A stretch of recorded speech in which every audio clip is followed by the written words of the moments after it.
চিন্তা করবেন না, এই সময়গুলো কেটে যাবে। যখন এই জুলুম চূড়ান্ত মাত্রায় উঠবে, তখন আল্লাহ রাব্বুল আলামিন মুসলিমদের মধ্যে একজন ইমামকে পাঠাবেন। তার নাম মুহাম্মদ। কি নাম? মুহাম্মদ। তার নাম হচ্ছে মুহাম্মদ। তার বাবার নাম হবে আব্দুল্লাহ, তার মায়ের নাম হবে আমিনা, ঠিক নবী সাল্লাল্লাহু আলাইহি ওয়াসাল্লামের মতোই। এবং তিনি মুহাম্মদ সাল্লাল্লাহু আলাইহি ওয়াসাল্লামের বংশধরদের মধ্যেই হবেন। তিনি মদিনা থেকে আসবেন। কোত্থেকে? তিনি দায়িত্ব নিতে চাইবেন না, বরং পালিয়ে আসবেন মক্কায়। মানুষ তাকে জোর করে দায়িত্ব দিবে। আপনারা যারা হজ করেছেন, কাবা ঘরের এই যে তাওয়াফ তো করেছেন, মাশাআল্লাহ, তাওয়াফ এবং এই যে আপনার মাকামে ইব্রাহিম, এর মাঝখানে থেকে তারা পেয়ে যাবে এবং সেখানে তার হাতে বায়াত নেওয়া হবে এবং তিনি মুসলিমদেরকে ঐক্যবদ্ধ করে এই জুলুমের এগেইনস্টে যুদ্ধ করবেন ইনশাআল্লাহ। বিশ্ব এখন অনেক কিছু দেখা বাকি আছে, হতাশ হবেন না। বিশ্বে এখন অনেক কিছু ঘটা বাকি আছে।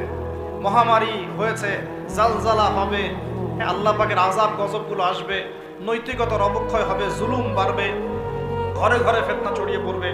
এর মধ্যেও আসহাবুল কাহফের মতো কিছু মানুষ ঈমানও ধরে রাখবে ইনশাআল্লাহ। আল্লাহ পাক যাদেরকে দিয়ে কাজ নিবেন, আল্লাহ পাক তাদেরকে তৈরি করবেন। নতুন প্রজন্ম আল্লাহ পাক নিয়ে আসবেন। কোরআনকে কেউ মিটিয়ে ফেলতে পারবে না, সুন্নতকে কেউ মিটিয়ে ফেলতে পারবে না। এটা পৃথিবীতে থাকবেই ইনশাআল্লাহ। প্রত্যেক দেশে দেশে, জেলায়, থানায়, প্রত্যেকটা জায়গায় আল্লাহ ভীরু কিছু মানুষ থাকবে ইনশাআল্লাহ। আল্লাহ পাক তাদের অন্তরের মধ্যে গায়েবী একটা মিল বন্ধন দিয়ে দিবে ইনশাআল্লাহ। এভাবে চলতে থাকবে সময়। নবীজি বলছেন, ওয়াদনা সাদিকাহ, মানুষ তার বন্ধু বান্ধবীদেরকে কাছে টেনে নিবে, ওয়া আকসা আবাহ, এবং তার বাবাকে দূরে ঠেলে দিবে। এমনটা হচ্ছে কিনা? ওয়া শুরিবাতিল খুমর, এবং বেশি বেশি মাদকদ্রব্য সেবন করা হবে। হচ্ছে কিনা?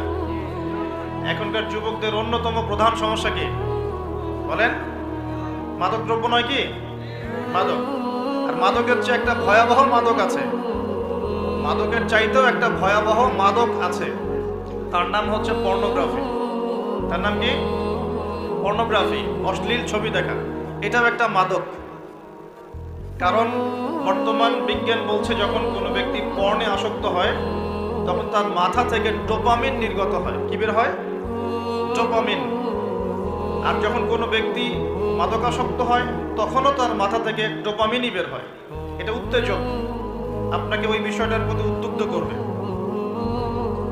তো নবী সাল্লাল্লাহু আলাইহি ওয়াসাল্লাম বলেছিলেন অনেক দিন আগেই, প্রায় 1400 বছর আগে, ওয়া শুরিবাতিল খুমর, বেশি বেশি মাদকদ্রব্য সেবন করা হবে, ওয়া যাহরাতিল কায়নাত ওয়াল মাআজিফ,